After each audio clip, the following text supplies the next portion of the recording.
साथियों, प्रभु यीशु मसीह के मधुर मीठे नाम में आपको मेरा प्रेम नमस्कार।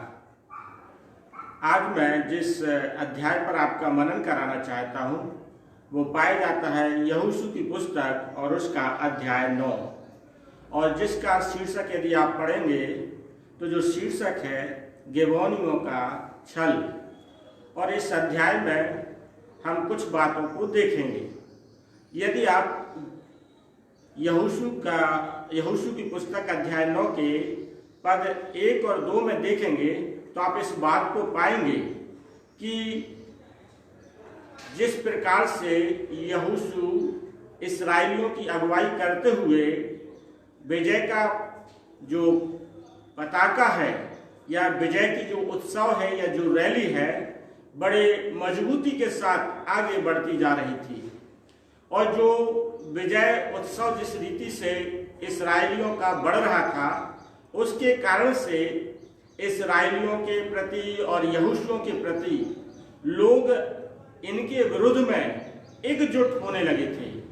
यदि आप 9 अध्याय के ही पद 1 और 2 में पढ़ेंगे तो वहाँ पर इस बात को आप पाएंगे कि जो कई राजा थे, जैसे लिखा है हित्ती, एमोरी, कनानी, परिज्जी, हिब्बी और यबूसी, जितने ये राजा थे ये सारे राजा एक होकर इस बात का प्रयास करते हैं कि यहोशू को और इस्राएलियों को किसी न किसी रीति से हम पराजय कर दें, और ये सब एक होते हैं। तो प्रियो, जो 1 और 2 पद के हिसाब से जिस बात को यदि हम देखें कि जब कोई व्यक्ति प्रभु यीशु मसीह को मानता है, प्रभु यीशु मसीह में आगे बढ़ता है, तो हम इस बात को देखते हैं कि उनके विरुद्ध में संसार की शक्तियां एक होने लगती हैं कि कैसे एक विश्वासी के लिए, कैसे मसीहों के लिए नीचे गिराया जाए, कैसे उनका पतन किया जाए और उनका घात किया जाए। और यदि आप एक संदर्भ में देखें तो मत्ती रचित सुसमाचार उसके 10 अध्याय के 22 पद में प्रभु यीशु मसीह ने भी इस बात को कहा था कि मेरे नाम के कारण सब लोग तुमसे बैर करेंगे, पर जो अंत तक धीरज धरे रहेगा उसी का उद्धार होगा। अर्थात प्रभु यीशु मसीह के नाम के कारण से लोग तुम्हारे विरुद्ध में एक हो जाएंगे और लोग तुमसे बैर करेंगे। इसके बाद जो हम आगे देखते हैं यहोशू के 9 अध्याय के पद 3 से 13 तक में एक घटना का वर्णन पाया जाता है। और जो घटना वो ये है कि सारे राजा तो एक हो गए, लेकिन जो गिबोन के निवासी थे वो यहोशू से और इस्राएलियों से लड़ने के लिए उनमें हिम्मत नहीं थी, क्योंकि ये जो गिबोनी लोग थे, यदि आप इसमें पढ़ेंगे 3 से 13 में तो इस बात को पाएंगे अध्याय 9 के 9 में कि किस प्रकार से जो गिबोनी बोलते हैं, हमने इनके विषय में इस्राएलियों के विषय में, हमने यहोशू के विषय में इस बात को सुना है कि इनके परमेश्वर यहोवा ने इन इस्राएलियों को किस प्रकार से मिस्र देश में इनके साथ क्या क्या किया, इनके कारण मिस्रियों पर क्या क्या विपत्ति पड़ी, इनके कारण से मिस्रियों को क्या क्या उन्हें दंड उठाना पड़ा, क्या क्या श्राप मिस्रियों पर पड़े। इस बात को ये कहते हैं गिबोन के निवासी कि हमने इनके विषय में सुना है।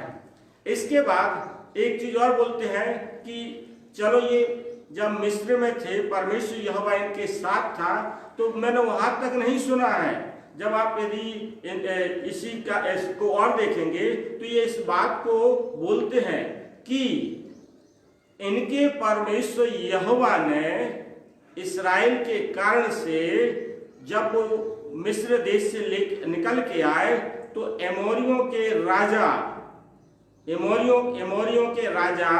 हेशबोन के राजा सिय्योन और बाशा के राजा ओग के साथ किस प्रकार से परमेश्वर लाल समुद्र पार कर चुके हैं, और अब ये यर्दन के अभी जिस स्थान पर हैं उसके पार यानी उसके पहले के स्थान में कैसे परमेश्वर ने सिय्योन के राजा और बाशान के राजा ओग को पराजित किया और इस्राएली लोग जीतते गए।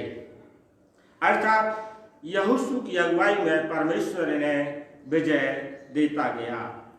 तो जिस बात को हम देखते हैं पर विश्वासी के साथ भी ऐसे ही होता है। अर्थात गिबोन के निवासी अब ये क्यों कह रहे हैं, उसका कारण है क्योंकि जो विश्वासी हैं उन्होंने इस बात को चलते फिरते उठते बैठते इस बात को उन्हें याद दिलाया, परमेश्वर याद दिलाता था कि कैसे मैं तुम्हें मिस्र देश से लेके निकाल के लाया, कैसे लाल समुद्र पार करा के लाया और किस प्रकार से सामर्थ्य के कार्य मैं तुम्हारे मध्य में करता रहा। तो बात ये आती है कि हमारा परमेश्वर सामर्थी है और सामर्थी है तो आपको इस बात को बताना पड़ेगा, क्योंकि यदि आप नहीं बताएंगे, यदि आप परमेश्वर की सामर्थ्य के विषय में, उसके आश्चर्य कर्म के विषय में, उसकी आशीषों के विषय में आप नहीं बताएंगे तो कौन आपके परमेश्वर को महान कहेगा। अर्थात आपको बताना पड़ेगा कि हमारा परमेश्वर महान है। अर्थात विश्वासी का एक कर्तव्य होता है कि उसका जीवन गवाही से परिपूर्ण हो, क्योंकि आप इस संसार में जितने भी मसीहों को देखते हैं तो आप इस बात को पाएंगे कि परमेश्वर ने उनके जीवन में आश्चर्य कर्म किए हैं, उनके जीवन में सामर्थ्य के कार्य किए हैं, उनके जीवन में परमेश्वर ने आशीष दी है। यदि परमेश्वर सामर्थ्य के काम नहीं करता, आशीष नहीं देता, उनकी दुख बीमारी तकलीफ और परेशानी को दूर नहीं करता, दुष्ट आत्माओं से उन्हें छुटकारा नहीं देता, तो लोग कैसे प्रभु यीशु मसीह के पास आते। केवल हम इस बात को कहते रहें हमारा प्रभु महान है और कोई सामर्थ्य के कार्य ना हो और कोई आशीष ना मिले, तो लोगों के पास तो, हमारे पास तो केवल प्रभु यीशु मसीह है, लोगों के पास तो हजारों की संख्या में और करोड़ों की संख्या में उनके पास देवी देवता है, तो वो उनको छोड़ के क्यों आएंगे? आएंगे तब जब आप गवाही देंगे कि हमारा परमेश्वर सामर्थी है। और ये गिबोन के निवासी जो थे वो इस बात को समझ गए थे इस्राएलियों के द्वारा कि कैसे परमेश्वर ने उनके जीवन में सामर्थ्य के कार्य किए। यदि आप और भी देखना चाहें तो प्रेरितों के काम अध्याय 2 में पतरस प्रभु यीशु मसीह के पुनरुत्थान की बात की घटना है, पेंतेकोस्त के दिन की घटना है। पतरस बहुत उत्साह के साथ, आनंद के साथ प्रभु यीशु मसीह के पुनरुत्थान की घटना का वर्णन करता है और वो सारी बातों को बताता है कि कैसे प्रभु यीशु मसीह संसार में आया, कैसे हमारे पाप अपराध दुख को लेकर कलवरी के क्रूस पर बलिदान हुआ और इसके बाद हमारा परमेश्वर जी उठा। और जब इस बात की गवाही दी जाती है तो लिखा है प्रेरितों के काम 2:37 में, तब सुनने वालों के हृदय छिद गए। अर्थात आपको बताना पड़ेगा हमारा परमेश्वर सामर्थी है। जिस प्रकार से उसकी गवाही यहाँ पर इस्राएली देते थे और उनके जीवन में दिखती थी, तो गिबोनी लोग इस बात से वो आश्चर्यचकित हुए। इसके बाद यहोशू के अध्याय के 9 अध्याय के पद 14 से 21 में इस जो हमें विचार विमर्श करने के लिए, मनन के लिए जो चीज मिलती है वो इस प्रकार से है। यहोशू और इस्राएलियों ने एक गलती की, और जो गलती की कि गिबोनियों ने तो छल और कपट के साथ इस्राएलियों के पास आते हैं और परमेश्वर की सारी बातों को बताते हैं कि कैसे परमेश्वर ने आप लोगों के बीच में सामर्थ्य की कार्य की जिसके कारण से हम डर गए, भय खा गए।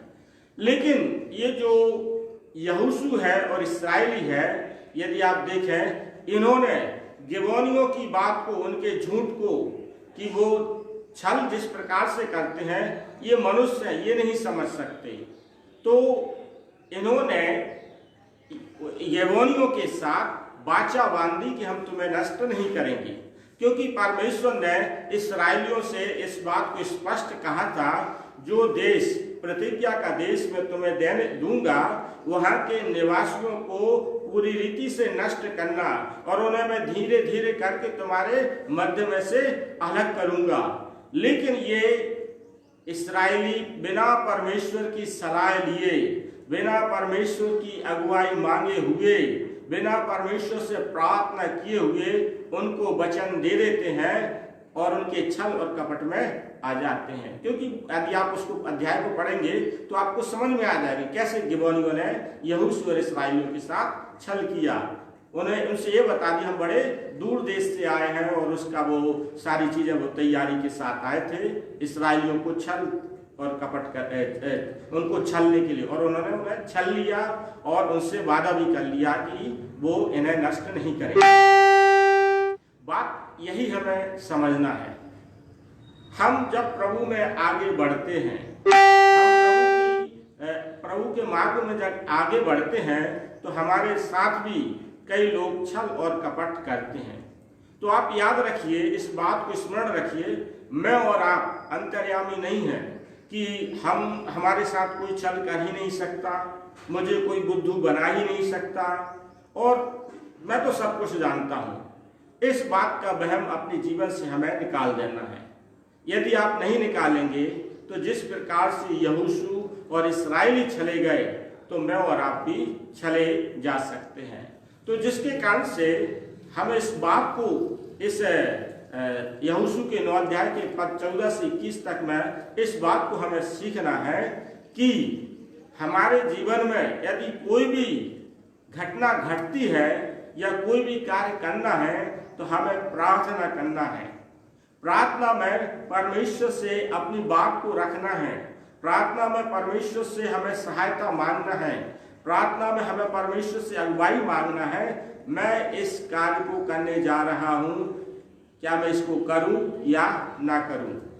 यदि आप आगे जब इतिहास की पुस्तकें पढ़ेंगे, राजाओं की पुस्तक पढ़ेंगे, तो वहां पर एक राजा जब दूसरे राज्य पर चढ़ाई करता है तो वो अपने राज्य का जो भविष्यद्वक्ता है उसको बुलवा भेजता था और उससे पूछता था कि परमेश्वर के जन से पूछते थे क्या हम इस नगर पर या इस राज्य पर चढ़ाई करें या ना करें। जब परमेश्वर के जन बता देते थे कि हाँ परमेश्वर की इच्छा है कि अब तू इस नगर पर चढ़ाई कर, और राजा जब चढ़ाई करते थे तो विजय पाते थे। और जब परमेश्वर की योजना रहती थी चढ़ाई नहीं करना, उसके विरोध में करते थे, तो आप पूरा राजाओं की पुस्तक और इतिहास की पुस्तक पढ़ लीजिए, हम देख पाते हैं कि चाहे वो इस्राएली हो चाहे वो कोई भी हो, वो पराजय पाते थे। क्यों? परमेश्वर की इच्छा के विरुद्ध में कोई भी कार्य नहीं होना चाहिए, नहीं तो हम छले जा सकते हैं और हमारी हानि हो सकती है। तो हर बात में हमें परमेश्वर की इच्छा को पूछना है। एक बात और हम देखते हैं कि प्रेरितों के काम में जब प्रभु यीशु मसीह के चेले थे, जब यहूदा इस्करियोती की जगह खाली हुई तो परमेश्वर के संग, प्रभु यीशु मसीह के संग रहने वाले चेले भी इस बात को अच्छे से जानते थे, हमें कोई चीज पूछना है तो वो परमेश्वर से पूछ के ही करना है। और ये चेले प्रभु यीशु मसीह के 12 चेलों में जो यहूदा इस्करियोती की जगह खाली हुई थी वो भी प्रार्थना में पूछते हैं। तो पुराने नियम में भी इस बात को मिलता है, प्रार्थना करके परमेश्वर की इच्छा पूछना है। और नए नियम में भी आप देखें तो प्रेरितों के काम में हमें देखने को मिलता है वो परमेश्वर से पूछकर करते थे। तो हमें अपने कोई भी निर्णय लेना है, फैसला लेना है तो परमेश्वर से पूछकर लेना है।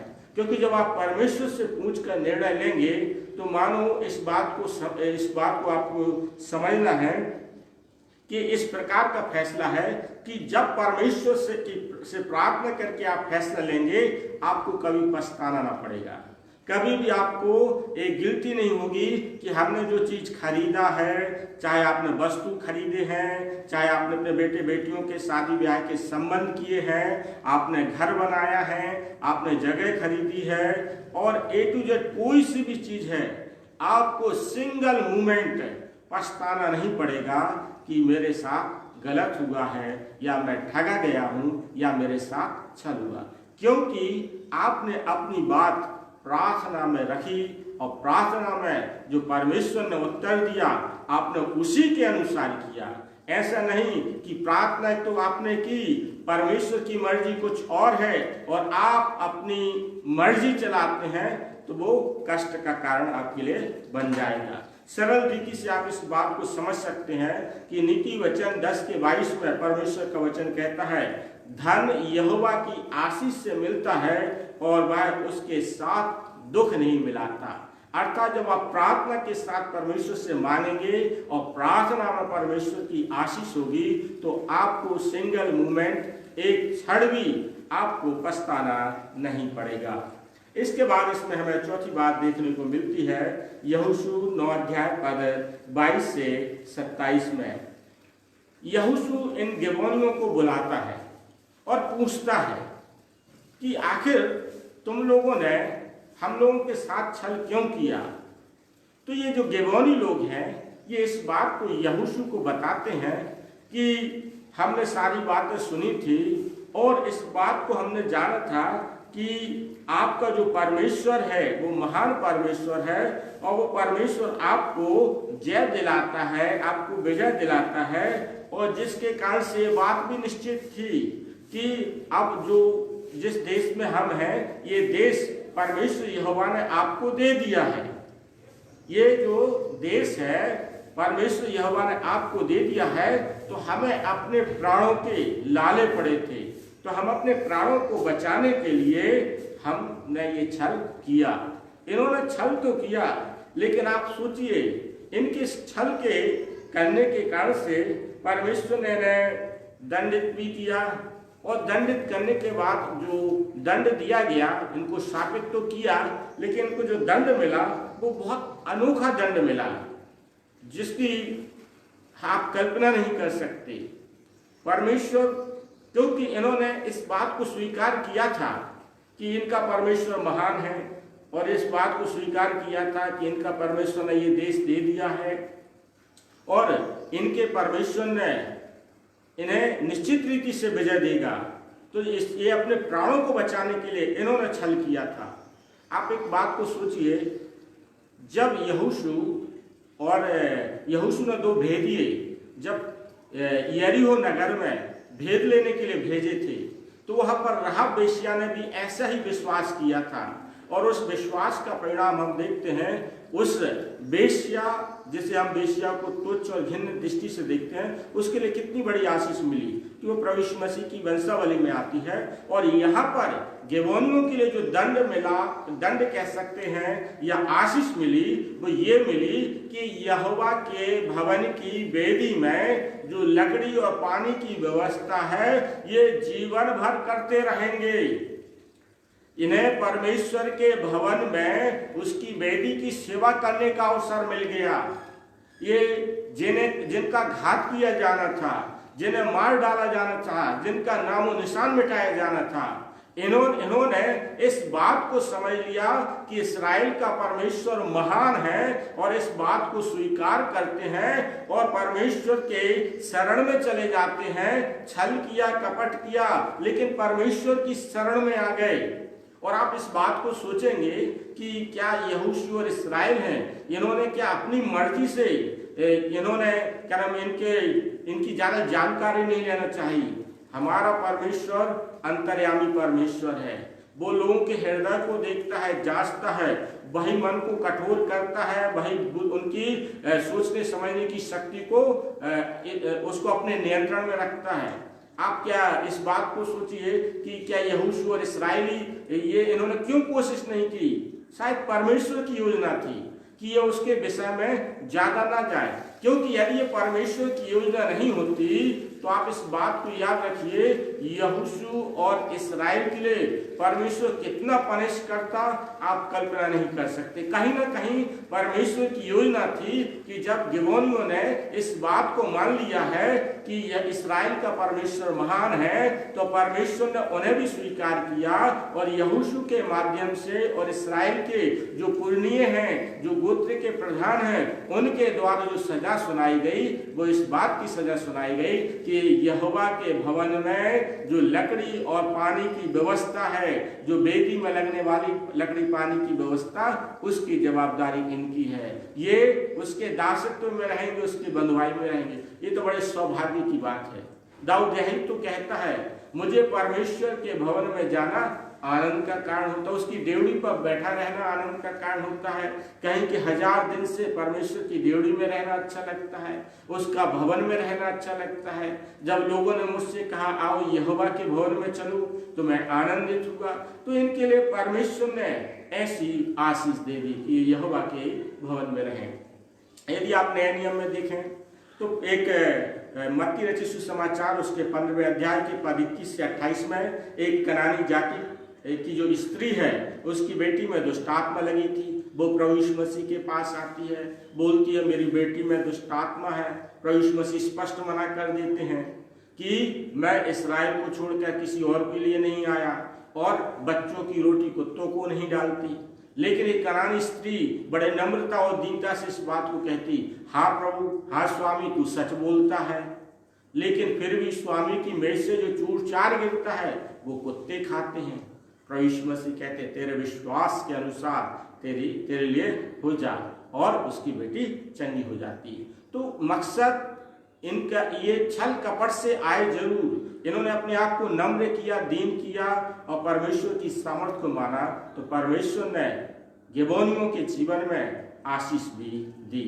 और लिखा है आज तक इस्राएलियों के मध्य में ये बने रहते हैं। परमेश्वर अपने इस वचन पर जो यहोशू 9 अध्याय पर मनन किया गया, इस पर मुझे और आपको आशीषित करे। आइए हम छोटी सी प्रार्थना करेंगे। हमारे परम पवित्र सामर्थी परमेश्वर यहोवा, हम अपने उद्धारकर्ता और मुक्तिदाता प्रभु यीशु नासरी के नाम से आपके चरणों के करीब आते हैं। धन्यवाद देते जीवन की तमाम आशीषों के लिए जो आप अपने लोगों पर प्रदान करते हैं। हम धन्यवाद देते आज के इस सुंदर समय के लिए कि सच में आपने ऐसा अवसर दिया आपके वचन पर मनन कर सकें। प्यारे यीशु, प्रार्थना करते जितने इस वचन को सुनते हैं आप उन्हें आशीष दीजिए, उनके घर परिवार घराने पर आपकी आशीष बनी रहें और वो आपके नाम की महिमा करते हुए आगे बढ़ते जाएं। सारी बातों में आपको धन्यवाद देते हुए प्रार्थना को उद्धारकर्ता और मुक्तिदाता प्रभु यीशु नासरी के नाम से मांगते हैं। आमीन, आमीन, आमीन। परमेश्वर आप सबों को बहुतायत से आशीषित करे। धन्यवाद।